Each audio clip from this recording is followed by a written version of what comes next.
ça m'a touché.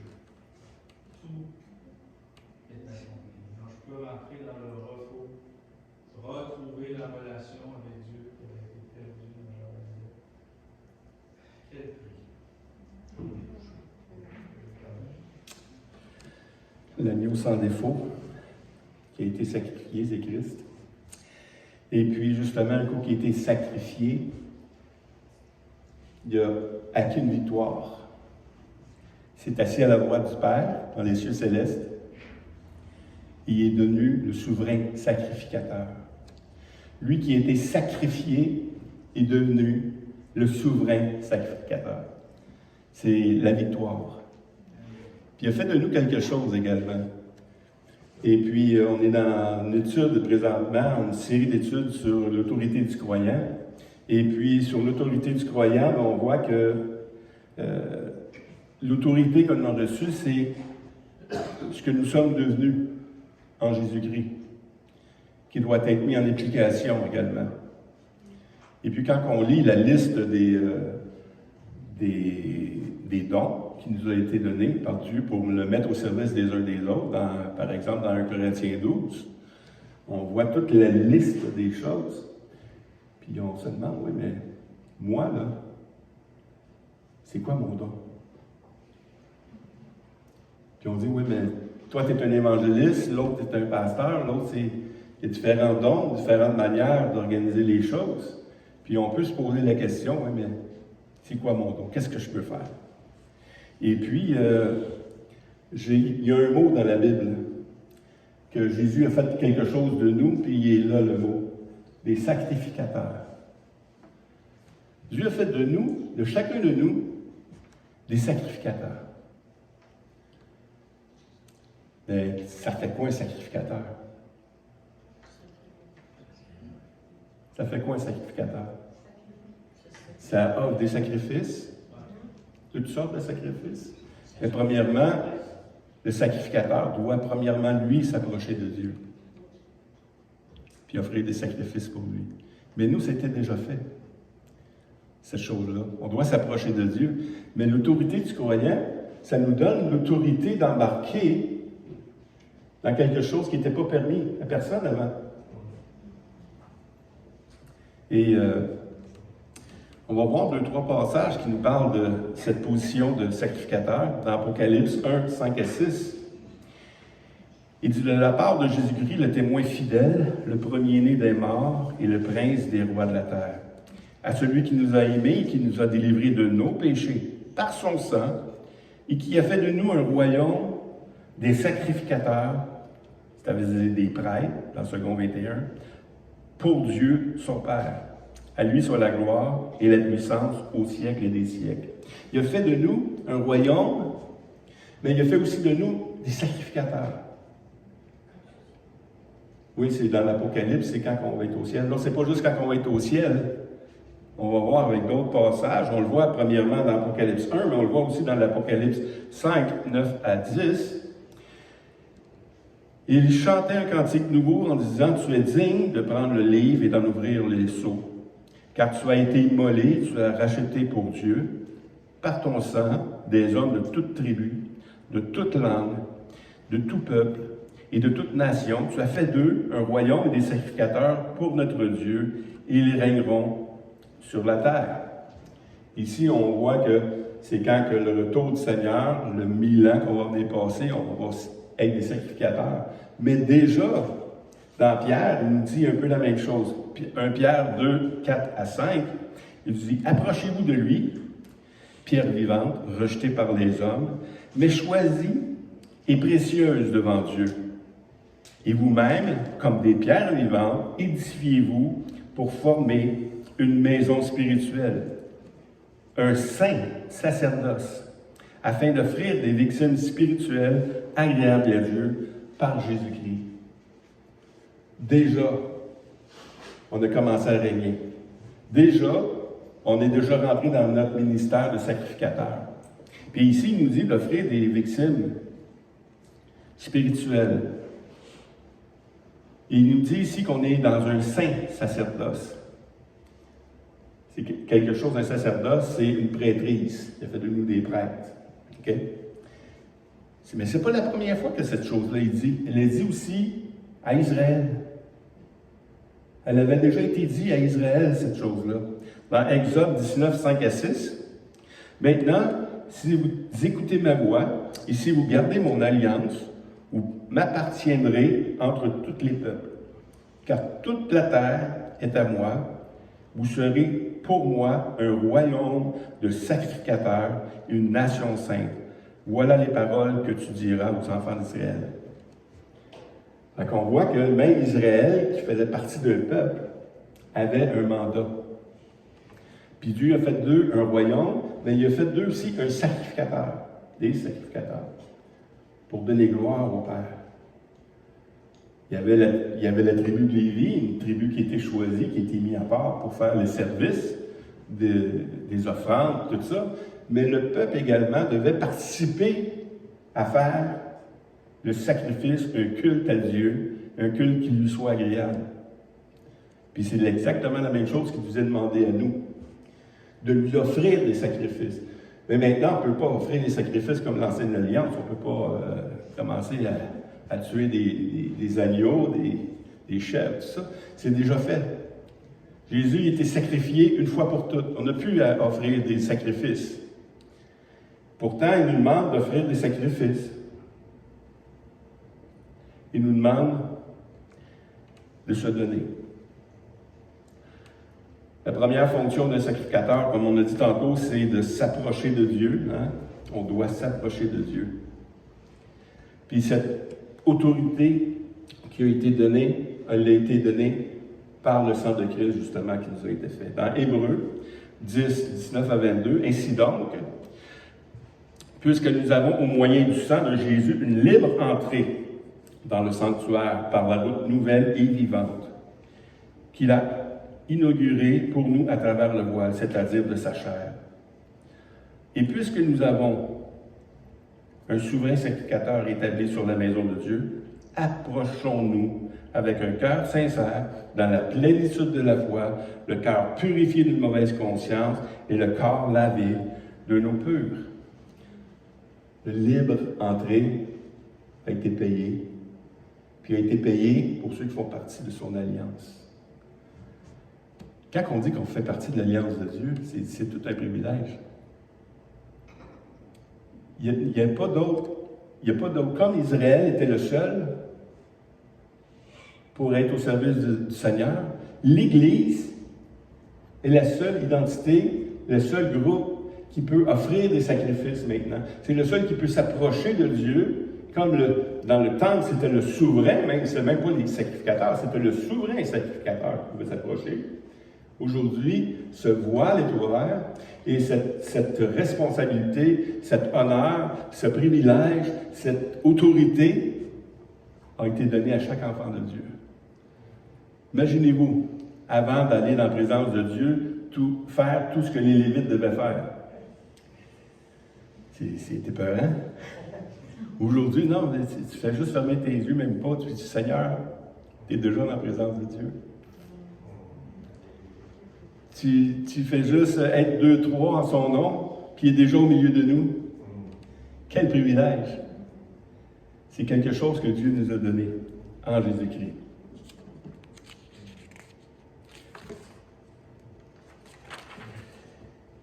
Mais non seulement le sacrificateur il avait le privilège de s'approcher, mais aussi d'offrir des sacrifices. Et les sacrifices que Dieu nous demande, en tant qu'Église, en tant que personne, il nous demande d'offrir des sacrifices, parce que ça lui est agréable. Puis le premier sacrifice qu'il veut, c'est quoi? C'est nous-mêmes. C'est nous-mêmes. Dans Romains 12, 1. Je vous exhorte donc, frères, par les compassions de Dieu, à offrir vos corps comme un sacrifice vivant, saint, agréable à Dieu, ce qui sera de votre part un culte raisonnable. Offrez nos corps comme un sacrifice vivant à Dieu. Lui qui l'a fait lui-même, qui a donné son corps, il nous demande de nous donner nous-mêmes. De se donner, d'offrir nos corps c'est de se consacrer au Seigneur. Puis ça, il ne demande pas ça juste aux pasteurs d'être consacrés. Il demande ça à tout le monde d'être consacré. La consécration des chrétiens, c'est Seigneur, te payer pour moi. Je te donne ma vie, Seigneur. Je te donne ma vie. Je t'offre, malgré que je suis impur, malgré que je suis un pécheur, je peux juste t'offrir ce que j'ai. Et en lui donnant nos vies, il nous rend parfaits. Parce que ce serait impossible de lui offrir quelque chose d'imparfait. Mais lui le prend, puis par son sang, nous purifie de tous nos péchés. Peu importe le péché. Que tu aies tué, que tu aies volé, menti, commis l'adultère, David a fait ces choses-là. Et puis, il était un homme selon le cœur de Dieu. Parce que Dieu ne nous voit pas dans notre humanité. Il nous voit à travers Christ. Et gloire à Dieu qu'il nous voit à travers Christ. Parce que s'il nous voyait, il nous considérait, puis il considérait nos fautes, puis il nous punissait selon nos fautes. Personne ici, personne sur cette terre ne pourrait subsister. Mais par sa grâce, parce qu'il nous a pardonné, même si nous on disait, non, il ne peut pas pardonner ce que j'ai fait, c'est horrible. Tu lui donnes ta vie, il la prend, puis toute chose devient nouvelle. Il enlève le fardeau de ton péché. C'est ce qu'il fait. Mais il nous demande de dire, viens, donne-moi ta vie. Mais il dit, donne-moi ma vie, mais il dit, par les compassions de Dieu. Offrir des sacrifices, donne ta vie, mais par les compassions de Dieu. Ça veut dire quoi? Par l'amour qu'il t'a démontré, par l'amour qu'il a démontré à la croix, donne ta vie. Sois reconnaissant. C'est ça qu'il est en train de dire ici. Par les compassions de Dieu, offrez vos corps comme un sacrifice vivant. Un sacrifice vivant.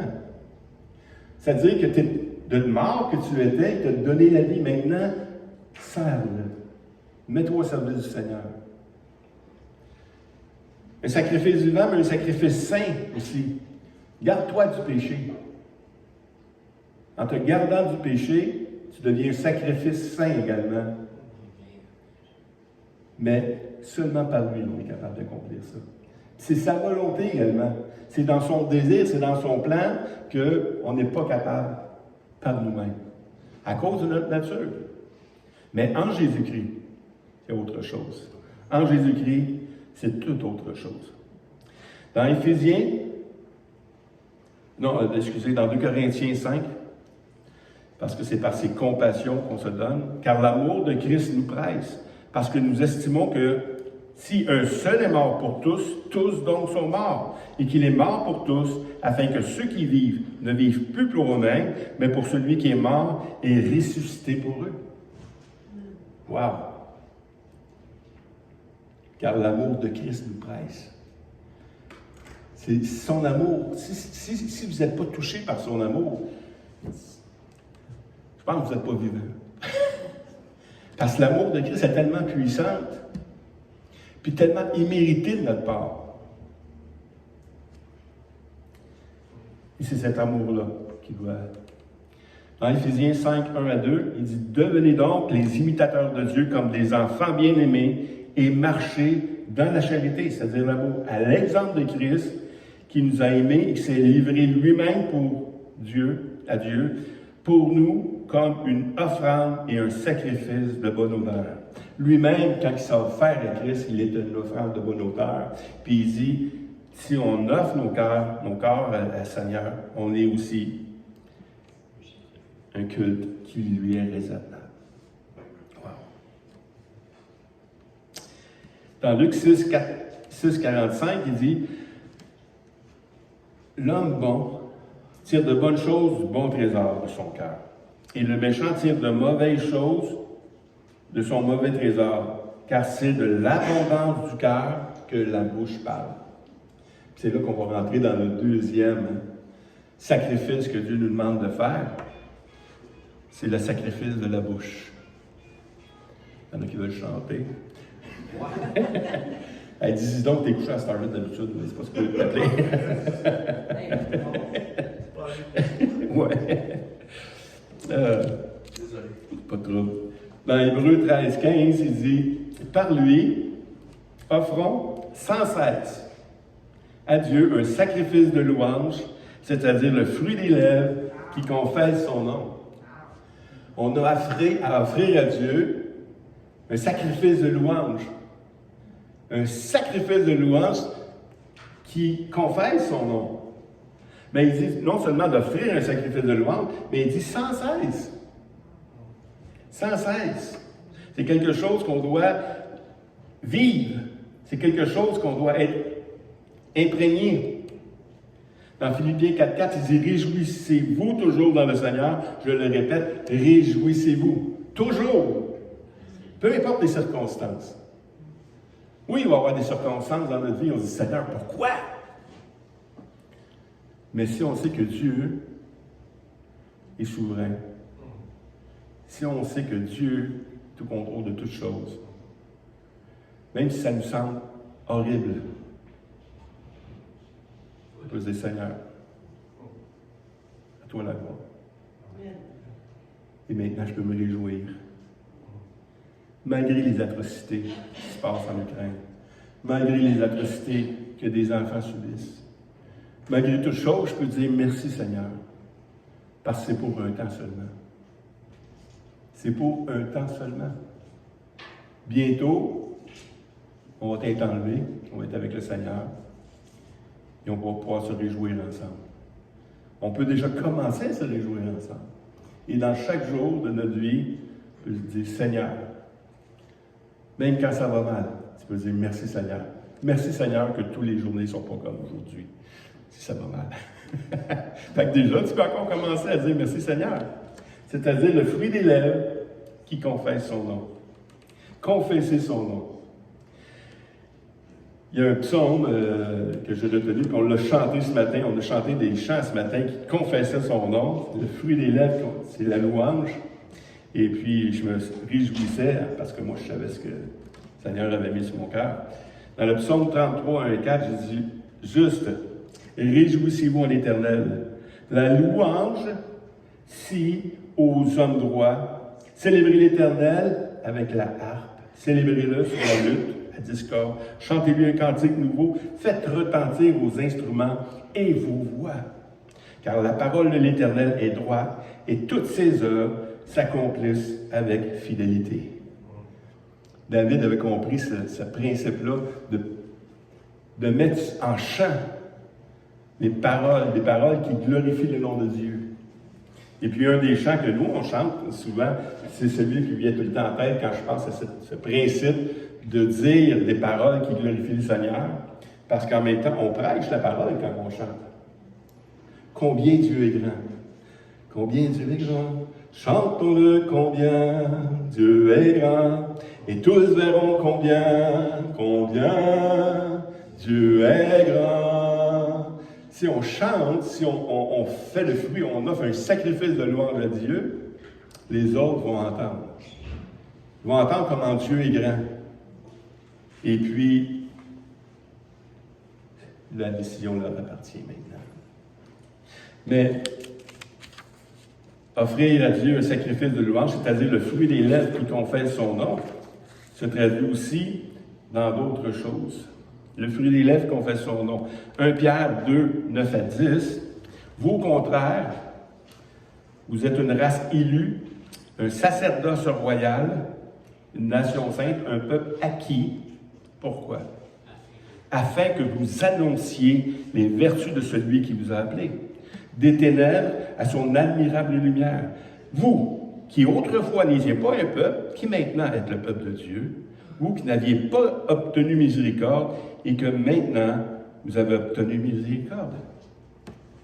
Dieu dit ici qu'on est une sacerdoce royale, on est devenu des sacrificateurs pour Dieu notre Père, afin qu'on annonce les vertus de celui qui nous a appelés.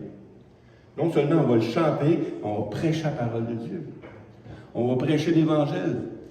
On va évangéliser de notre côté. On est tous appelés à évangéliser, on est tous à appeler. On n'est pas tous des évangélistes, mais on est tous appelés comme témoins. Témoins de ce que Dieu a fait dans nos vies, simplement. Les chaussures du zèle de l'Évangile. Pardon? Les chaussures aussi, ça prend. Oui. Le zèle de l'Évangile. Le sel de l'Évangile.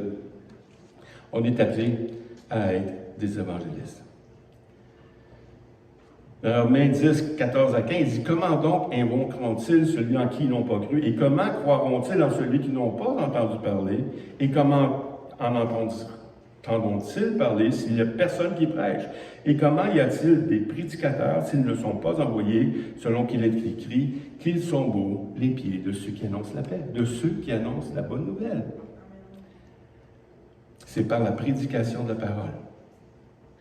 Colossiens 1, 2, 28 à 29, Colossiens 1, 28 à 29, c'est lui que nous annonçons, exhortant tout homme et instruisant tout homme en toute sagesse, afin de présenter, c'est-à-dire offrir, à Dieu tout homme devenu parfait en Christ. C'est à quoi je travaille en combattant avec la force qui agit puissamment en moi. Paul agissait avec toute sa force pour ça. Offrir encore, offrir un sacrifice à Dieu, c'est d'emmener tout homme devenu parfait en Christ. Oui, mais on n'est pas parfait. Oui, on est parfait en Christ. On est parfait en Christ. 1 Timothée 1,15 dit « C'est une parole certaine et entièrement digne d'être reçue que Jésus-Christ est venu dans le monde pour sauver les pécheurs, dont je suis le premier. » Oui, on va offrir tout homme devenu parfait en Christ. Mais Jésus-Christ est venu sauver le pécheur. Il n'est pas venu sauver des justes. Il n'a pas fait du peuple de Dieu, il n'a pas pris dans le monde des hommes justes pour en faire des justes. Il a pris des hommes pécheurs pour en faire des justes. Il a pris des hommes pécheurs pour en faire des justes. Dans Matthieu 9, 13, Jésus dit « Allez et apprenez ce que signifie « Je prends plaisir à la miséricorde et non au sacrifice, car je ne suis pas venu appeler des justes, mais des pécheurs, encore une fois. » Dans le psaume 51, il dit un peu la même chose.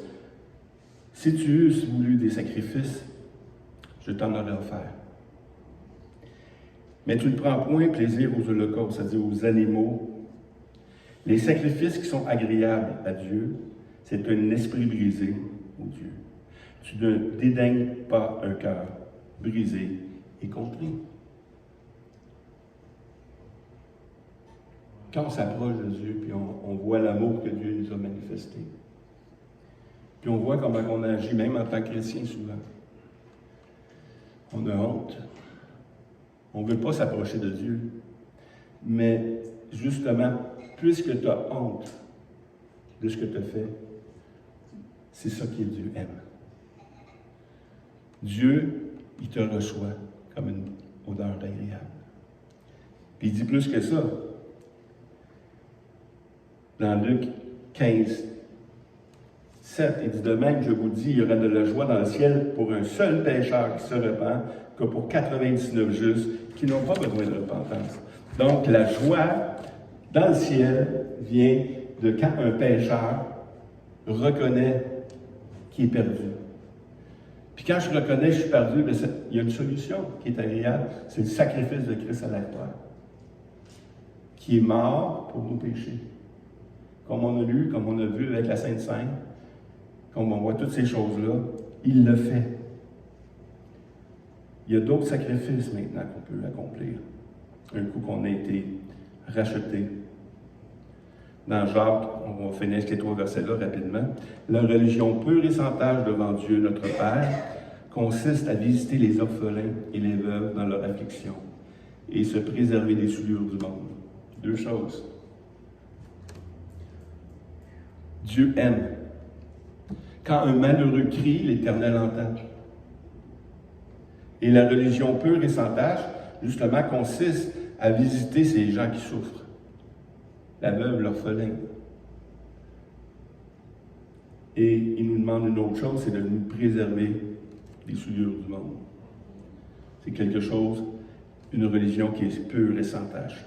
Dans Hébreux 13:16, excusez, et n'oublions pas la bienfaisance et la libéralité, car c'est de tels sacrifices que Dieu prend plaisir. Encore des sacrifices qu'on soit un peuple qui s'entraide. Non seulement un peuple qui s'entraide, parce que la parole dit « Soyez bons premièrement envers les frères et les sœurs de l'Église, mais aussi envers ceux du dehors. » Parce que si on est juste bon envers les gens du dehors, puis on n'est pas bon envers les gens de l'intérieur, quand ils rentrent, ils vont pouvoir sortir. On doit être bons les uns envers les autres. Premièrement, écoutez, on est une famille. Si on comprend le principe que nous sommes une famille, une famille d'aujourd'hui, c'est compliqué. Hein? Mais la famille de Dieu, c'est qu'on a tous le même Père. Puis il nous demande de pleurer avec ceux qui pleurent.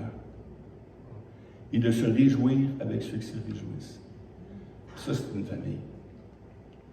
Quand il y en a un qui souffre, on est ensemble, on l'entoure, on prend soin, on prie.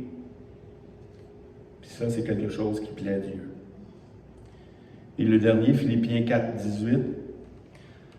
J'ai tout reçu et je suis dans l'abondance. J'ai été comblé de bien en recevant par Épaphrodite qui vient de vous comme un parfum de bonne odeur, un sacrifice que Dieu accepte et qui lui est agréable. Chaque fois qu'on participe à l'offrande, non, c'est rien que de l'argent, c'est charnel, c'est de l'argent. On a de la misère à séparer. Et on sépare facilement ce qui est charnel et de ce qui est spirituel. Mais le charnel aide dans le spirituel. Même Jésus, quand il allait en mission, il avait besoin de sous. Il y avait des femmes qui pourvoyaient à ces sous-là. Des femmes pourvoyaient au voyage du Seigneur. Wow! Et le Seigneur aussi dit, Paul il dit que c'est une odeur agréable au Seigneur. Un sacrifice que Dieu accepte.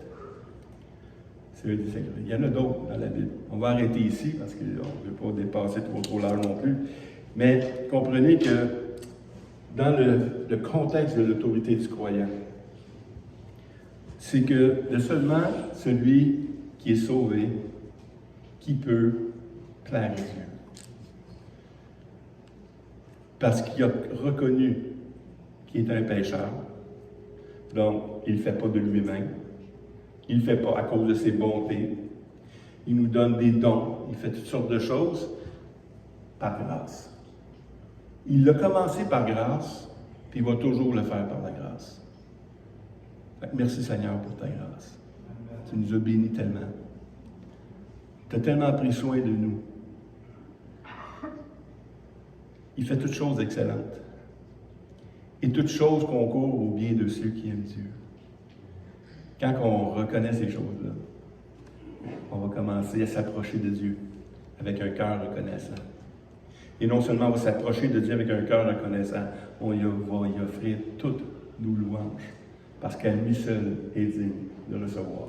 Daniel. Je peux dire que dans la vie chrétienne, je n'ai pas entendu souvent parler de ce sujet-là de sainteté. Tu peux m'entendre parler d'avoir une prêche là-dessus.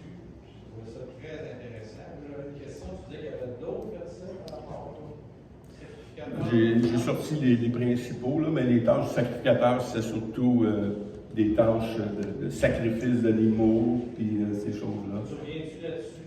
On peut revenir là-dessus, évidemment, à un moment donné, parce que il y avait la Pâque, puis il y avait ça en même temps, fait que je ne voulais pas trop revenir, mais ici, je voulais sortir surtout ce que le croyant a reçu comme autorité, comme identité. Lui seul peut s'approcher de ces choses-là. Lui seul peut offrir quelque chose qui est agréable à Dieu. Parce qu'en Jésus-Christ, seul, ça vaut quelque chose. Sans l'amour, mon sacrifice ne vaut rien. Mais avec l'amour de Christ, avec ce qu'il a fait en dedans, ce qu'il a fait de nous, ça a une valeur. non seulement une valeur, une grande valeur, une valeur éternelle. Amen. Amen. Amen.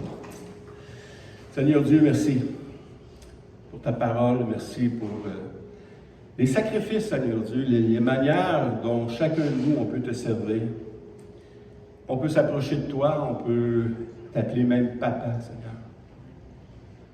Tu n'es pas ce roi qui on devait s'approcher avec crainte, mais on peut s'approcher de toi avec un cœur sincère, dans une paix, Seigneur, parce que tu nous as rachetés. Et non seulement tu nous as rachetés, mais tu as fait de nous un royaume. Tu as fait de nous un royaume, tu as fait même de nous des rois, des princes. Jésus, notre frère, il est le roi des rois. Nous sommes des princes. Et on peut en tout temps s'approcher de toi, Seigneur, à cause de ta grâce, à cause de toi, Seigneur Dieu. Il n'y a rien en nous qui méritait ces choses, puis tu nous as fait grâce. Merci, Seigneur. Bénis cette assemblée, Seigneur, et bénis chacun de nous au milieu des autres, afin qu'on puisse offrir des sacrifices